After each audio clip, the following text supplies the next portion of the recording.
Jambo na habari za mchana, wapendwa wasikilizaji na watazamaji wa Kivu News Info popote pale mlipo. Tunakaribisha tena kuungana nasi katika matangazo yetu ya mchana. Leo ni Jumapili tarehe 21 Juni mwaka 2026.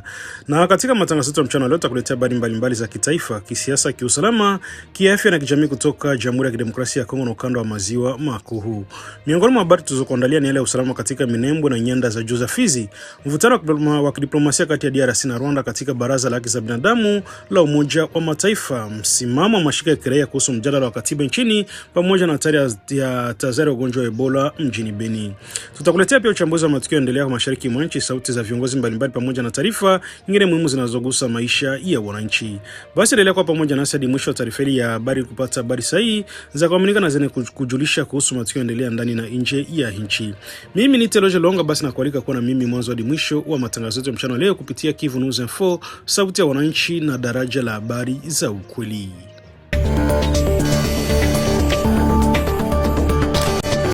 Hali ya usalama katika eneo la Minembwe na maeneo mengine ya nyanda za juu za wilaya Fizi mkoani Kivu Kusini inaendelea kuwa ya tahadhari licha ya utulivu wa muda ulioshuhudiwa asubuhi ya leo Jumapili tarehe 21 Juni. Baada ya siku kadhaa za mapigano makali kati ya jeshi la Jamhuri ya Kidemokrasia ya Kongo FARDC na muungano wa makundi yenye silaha ya Twirwaneho Red Tabara pamoja na M23 na RDF, wakazi wengi bado wanaishi katika hali ya hofu na sitofahamu kuhusu maendeleo ya hali ya usalama katika eneo hilo.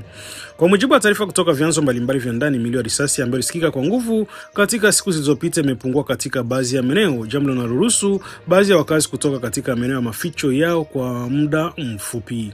Hata hivyo, wengi wanaendelea kuwa waangalifu kutokana na hofu ya kurejea kwa mapigano wakati wowote. Katika siku za hivi karibuni, nyanda za juu za Minembwe zimekuwa moja ya maeneo yanayokumbwa na mapigano makali kati ya vikosi vya serikali na makundi yenye silaha yanayofanya operesheni zake katika eneo hilo.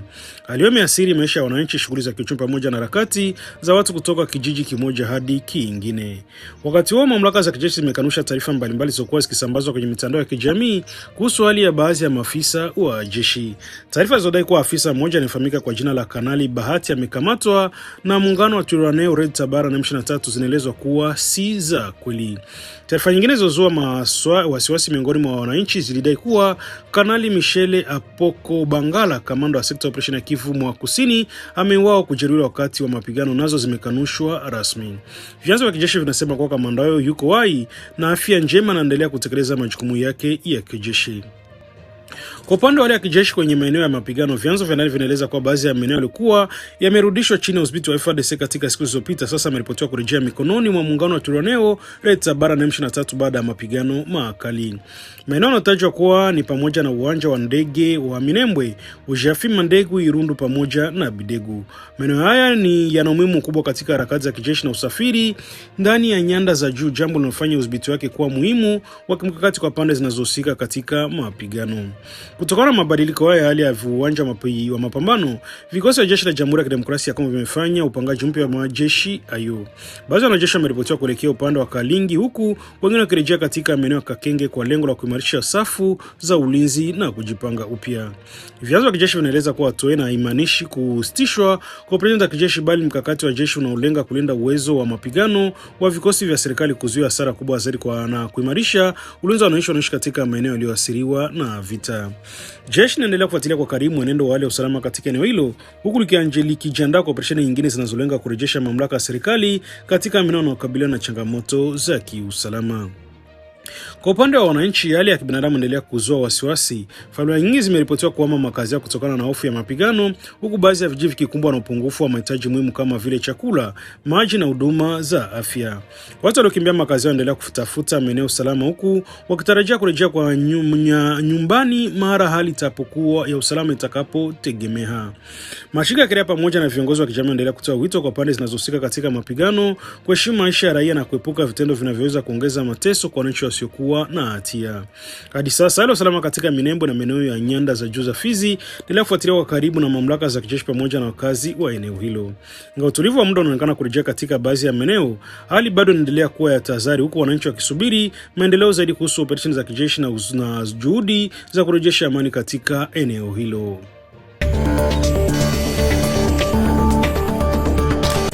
Mvutano wa kidiplomasia kati ya Jamhuri ya Kidemokrasia ya Kongo na Rwanda unaendelea kujitokeza katika jukwaa la kimataifa ambako Kinshasa pamoja na Burundi zimeelekeza lawama kwa Kigali kuhusu hali ya usalama endelea kuzorota mashariki mwa DRC. Tuhuma hizo zimetolewa katika kikao cha 62 cha Baraza la Haki za Binadamu la Umoja wa Mataifa kinachofanyika mjini Geneva, Uswisi. Kwa mujibu wa serikali ya Jamhuri ya Kidemokrasia ya Kongo, Rwanda inaendelea kuchangia ukosefu wa usalama katika majimbo ya Kivu Kaskazini na Kusini kwa kuunga mkono wa waasi wa M23. Kinshasa inadai kuwa hatua hiyo imechangia kuendelea kwa vita, mauaji ya raia, uharibifu wa mali pamoja na kuongezeka kwa mgogoro wa kibinadamu ambao tayari umeathiri mamilioni ya wananchi mashariki mwa nchi. Mamlaka za Kongo zinaeleza kuwa ripoti kadhaa za wataalamu wa Umoja wa Mataifa zimeonyesha uwepo wa wanajeshi wa Rwanda wakifanya operesheni moja pamoja na wapiganaji wa M23 ndani ya ardhi ya Kongo. Kwa mujibu wa Kinshasa, ushahidi huo unairisha madai ya kwamba Rwanda ina mchango mkubwa katika mgogoro unaendelea mashariki mwa DRC. Serikali ya Kongo pia inaishtumu Rwanda kwa kuchangia ongezeko la idadi la wakimbizi na watu waliolazimika kukimbia makazi yao kutokana na mapigano. Maelfu ya familia zimeendelea kuondoka katika maeneo yao, huku wengine wakikabiliana na uhaba wa chakula, huduma, afya na usalama. Katika kikao hicho cha Geneva, Burundi nayo iliunga mkono msimamo wa Kongo. Balozi wa Burundi Elisa Kerabirori alieleza wasiwasi wake kuhusu kile alichokita mienendo ya kuyumbisha usalama wa eneo la maziwa makuu ukihusishwa muungano wa waasi wa M23. Burundi ilisema kuwa hali ya usalama katika ukanda huo inaendelea kuwa mbaya na inaweza kuleta hatari kwa nchi jirani. Bujumbura ilieleza hofu kuhusu hatari ya kuenea kwa magonjwa ya mlipuko ikiwemo Ebola kutokana na hali ya vita na kuhama kwa wananchi kutoka eneo moja kwenda jingine. Mjadala ulifanyika katika mkutano wa 26 ya Baraza la Haki za Binadamu na Umoja wa Mataifa ulioanza tarehe 16 Juni mjini Geneva. Katika kikao hicho, kamishna mkuu wa Umoja wa Mataifa wa haki za binadamu aliwasilisha ripoti ya kila mwaka kuhusu changamoto mbalimbali zinazoikabili dunia. Ripoti ile inaeleza ongezeko la mgogoro wa silaha katika maeneo mbalimbali duniani, kuongezeka kwa migogoro ya kibinadamu kuna kuzofika kwa sheria za kimataifa pamoja na upungufu wa fedha za kusaidia raia wanaoathiriwa na vita na majanga. Hata hivyo, jambo lilovutia wengi ni kwamba katika ripoti ya kamishna mkuu hawakuwa na sehemu iliyohitaja moja kwa moja Burundi kama nchi inahusika katika mgogoro wa eneo la maziwa makuu. Licha ya hilo, Kongo na Burundi zilitumia nafasi hiyo kuelekeza lawama zao kwa Rwanda. Baada ya tuma hizo, Rwanda ilitumia haki yake ya kujibu mbele ya baraza. Ujumbe wa Kigali ulikataa kwa nguvu zote madai yaliyotolewa na Kongo na Burundi. Kwa mujibu wa mwakilishi wa Rwanda, baadhi ya nchi zinatumia Baraza la Haki za Binadamu kama jukwaa la kisiasa kwa lengo la kulaumu Rwanda badala ya kutafuta suluhisho la matatizo yaliyopo. Kigali ilisema kuwa chanzo kikuu cha ukosefu wa usalama mashariki mwa Kongo ni uwepo wa makundi mengine ya silaha ndani ya DRC. Rwanda ilitaja hasa kundi la FDLR ambalo limekuwa likitajwa mara kwa mara na Kigali kama tishio la usalama wake kwa taifa. Kwa mujibu wa serikali ya Rwanda, uwepo wa FDLR pamoja na changamoto za kiusalama ndani ya Kongo ndio sababu kuu ya hali ya sasa. Kigali ilielekeza lawama kwa baadhi ya maamuzi ya kiusalama serikali ya Kongo, ikisema kuwa hatua zinazochukuliwa na Kinshasa katika kushughulikia makundi yenye silaha zimechangia kuendelea kwa mgogoro huo. Katika kikao hicho cha Geneva, Rwanda ilijikuta ikijibu mashambulizi ya kidiplomasia kutoka kwa majirani zake mawili, hali inaonyesha namna ambavyo vita vya ukatili vya kauli na diplomasia vimekuwa sehemu muhimu ya mgogoro mashariki mwa DRC. Wachambuzi wa masuala ya kitaifa wanaona kuwa umbali wa mapigano unaendelea kwenye uwanja wa vita. Sasa pia kuna mapambano ya kisiasa na diplomasia katika majukwaa ya kimataifa. Kila upande unajaribu kueleza jamii ya kimataifa na mtazamo wake kuhusu chanzo cha mgogoro na nani anayepaswa kubeba lawama. Kwa sasa mashariki mwa Jamhuri ya Kidemokrasia ya Kongo inaendelea kukabiliana na changamoto kubwa za usalama, huku maelfu ya wananchi wakiendelea kuhama makazi yao kutokana na mapigano kati ya jeshi la serikali na makundi yenye silaha. Wakati juhudi za kidiplomasia zikiendelea katika ngazi ya kimataifa, wananchi wa maeneo yaliyoathirika wanaendelea kusubiri suluhisho la kudumu litakalorejesha amani, usalama na utulivu katika ukanda wa maziwa makuu ambao kwa miaka mingi imekuwa ikabiliana na migogoro ya silaha na mivutano ya kisiasa kati ya nchi jirani. Maintenant la parole au Burundi.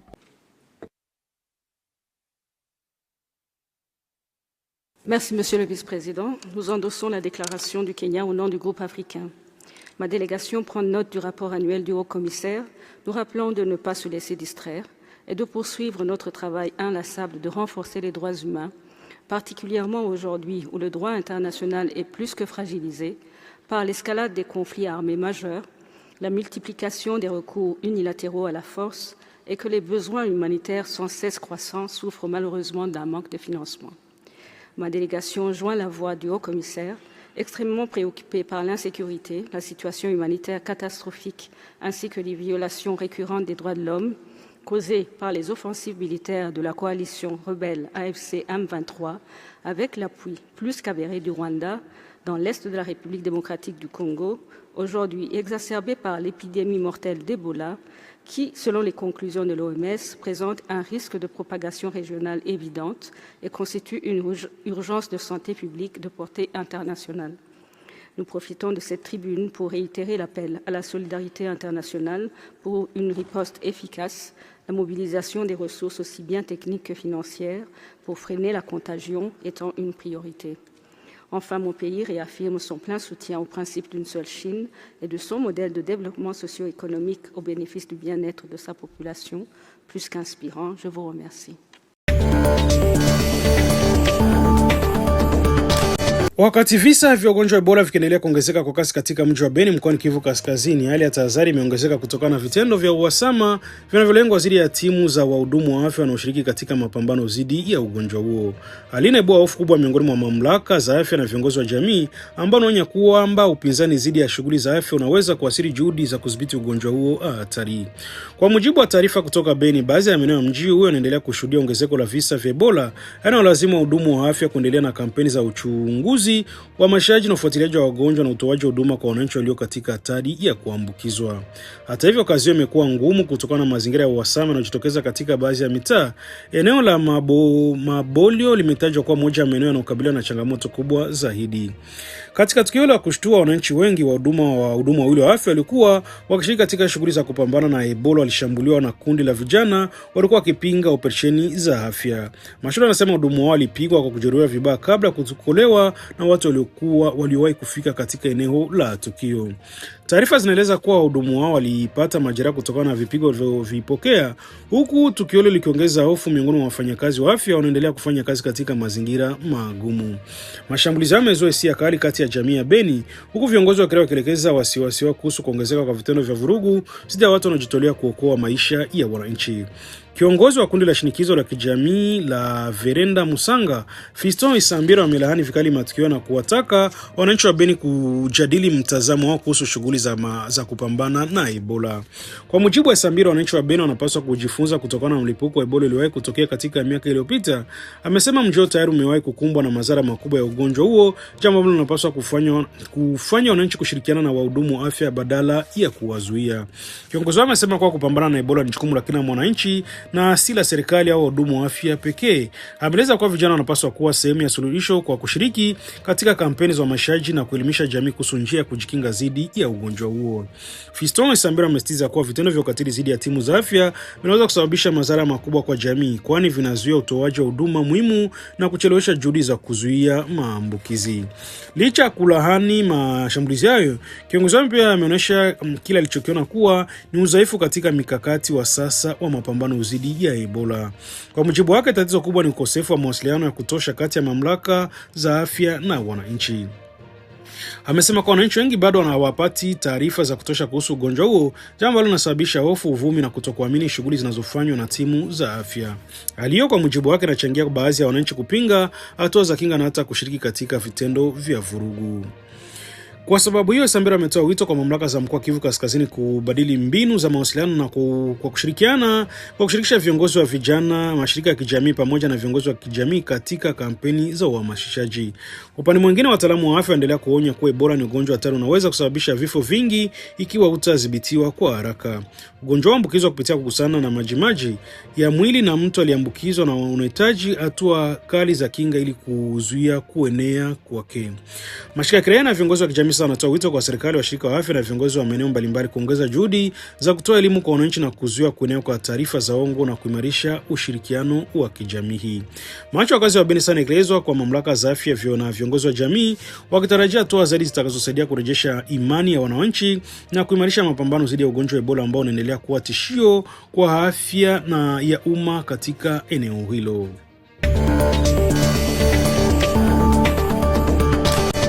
Waziri wa mawasiliano na vyombo vya habari ya Jamhuri ya Kidemokrasia ya Kongo na msemaji wa serikali Patrick Muyaya ametoa matamshi makali ya kilaani hali ya usalama inaendelea kuzorota mashariki mwa nchi, kwa kishtumu AFC M23 pamoja na Rwanda kwa kile alichokitaja kwani kuchochea vurugu, migawanyiko na mauaji dhidi ya raia katika mji wa Goma. Akizungumza kuhusu hali ya usalama katika Kivu Kaskazini, Patrick Muyaya amesema kwa nchi wa Kongo pamoja na jumuiya ya kimataifa wanafahamu ni nani anahusika na vitendo vya ukatili vinavyoripotiwa katika maeneo yanayodhibitiwa na waasi wa M23. Kwa mujibu wa msemaji wa serikali, hali inaendelea kushuhudiwa katika mji wa Goma ni matokeo ya uwepo wa makundi yenye silaha ambayo yanaendelea kutumia nguvu na vitisho dhidi ya wananchi. Patrick Muyaya alikumbusha matokeo ya mwezi Januari mwaka 2025 ambako kwa mujibu wa takwimu zilizotolewa na Wizara ya Afya, Roger Kamba, zaidi ya watu 10,000 walipoteza maisha katika mji wa Goma kupitia maeneo mbalimbali ya afya. Alisema kwa idadi hiyo kubwa ya vifo inaonyesha ukubwa wa janga la kibinadamu linalokumba jiji hilo na kwamba wahusika wa matukio haya wanajulikana. Kwa mujibu wa Patrick Muyaya, iwezekani kuwa wale wanaotumiwa kuhusika na vitendo vya vurugu kujaribu kujionyesha kama watetezi au waokozi wa wananchi. Waziri amelaani kile alichokiita utawala wa hofu na uhalifu unaofanywa katika baadhi ya maeneo ya Goma. Amesema kwa raia wengi wamekuwa kiasirika na vitisho, mauaji na ukiukwaji wa haki zao za msingi, aliomba endelea kuongeza hofu miongoni mwa wakazi wa mji huo.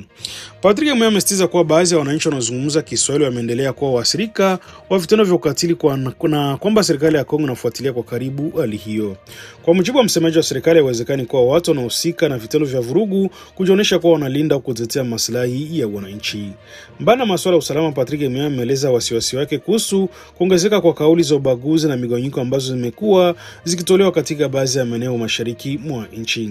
Amesema kwa kauli hizo zina lengo la kugawanya wa Kongo na kuzidisha tofauti katika jamii na kikabila. Kwa mujibu wake, umoja wa kitaifa ni nguzo muhimu ya kulinda amani na kuzuia migogoro kuendelea katika maeneo ya mashariki mwa nchi. Patrick Muyaya ameshtumu Rwanda kwa kile serikali ya Kongo inachokieleza kuwa ni kuunga mkono AFC M23, akisema kuwa kundi hilo linatumika kama chombo cha kuleta machafuko na kuzofisha utulivu katika eneo la maziwa makuu. Amesema kuwa hatua hizo zinaendelea kuathiri maisha ya maelfu ya wananchi walazimika kukimbia makazi yao kutokana na mapigano na hali ya kutokuwa na usalama. Kwa mujibu wa serikali ya Jamhuri ya Kidemokrasia ya Kongo, migogoro inaendelea katika Kivu Kaskazini na Kusini imechangia ongezeko la watu waliokimbia makazi yao pamoja na kuharibika kwa shughuli za kiuchumi na kijamii. Waziri pia ameeleza kuwa serikali itaendelea kufanya juhudi za diplomasia pamoja na kushirikiana na washirika wa kimataifa ili kutafuta suluhisho la kudumu la mgogoro huo. Katika hotuba yake, Patrick Muyaya ametaka wananchi wa Kongo kukataa kauli za chuki, ubaguzi na migawanyiko ambazo zinaweza kuhatarisha mshikamano wa kitaifa. Amesema kwa ujumbe wa chuki hauwezi kuleta amani bila unaongeza mvutano wa kuzidisha maumivu ya wananchi ambao tayari wameathiriwa na vita. Kwa mujibu wake, Kongo wanapaswa kuendelea kuishi kwa umoja bila kujali makabila, lugha au maeneo wanayoyatoka. Amesisitiza kwa Kiswahili ni moja ya lugha za taifa na kwamba kwa kuna raia anayepaswa kulengwa kubaguliwa kutokana na lugha anayoizungumza. Patrick Muyaya amesema kuwa serikali itaendelea kutetea umoja wa taifa na kupambana na aina yote za hotuba za chuki ambazo zinaweza kuhatarisha amani ya nchi. Katika miezi ya hivi karibuni, viongozi mbalimbali wa kisiasa, wanaharakati pamoja na mashirika ya kiraia wanaendelea kutoa maoni tofauti kuhusu hali ya usalama katika maeneo yanayodhibitiwa na waasi wa M23. Serikali ya Kongo inaendelea kusisitiza kuwa suluhisho la kudumu la mgogoro mashariki mwa nchi linapaswa kujengwa kwa juu ya amani, mazungumzo, heshima na mamlaka ya taifa na kuimarishwa kwa mshikamano wa wananchi. Kwa mwisho, Patrick Muyaya ametoa wito kwa wananchi wote wa Kongo kuendelea kulinda umoja wa taifa, kukataa kauli za chuki na kuunga mkono juhudi zote zinazolenga kurejesha amani na utulivu katika mashariki mwa Jamhuri ya Kidemokrasia ya Kongo. Na ni hivyo ndivyo ilivyokuwa taarifa yetu ya mchana leo, ikiwa ni Jumapili tarehe 21 Juni mwaka 2026. Tunashukuru sana kwa kuwa nasi na kufuatilia habari mbalimbali za kitaifa, kiusalama, kisiasa na kiafya kupitia Kivu News Info. Vilevile tunaendelea kuhimiza wananchi kuendelea kutafuta habari kutoka kwa vyanzo vya kuaminika, kudumisha amani, mshikamano na kuzingatia maadili ya kijamii kwa maendeleo ya taifa letu. Basi kwa maoni, mapendekezo au taarifa, endelea kufuatilia kupitia kurasa zetu mbalimbali za Kivu News Info. Basi kwa niaba ya wariri na waandishi na mafundi wa mitandao ya Kivu News Info, mimi ni Teloje Longa na kushukuru kwa kuendelea kuwa pamoja nasi. Habari ni yako na Kivu News Info tuendelea kukuletea ukweli kwa wakati. Baada ya naendelea kutakia mchana mwema wenye amani katika shughuli zako za kila siku. Huku naendelea kukuahidi tukutanane jioni kwa taarifa nyingine zaidi. Bye bye na chao, baki salama na mchana mwema.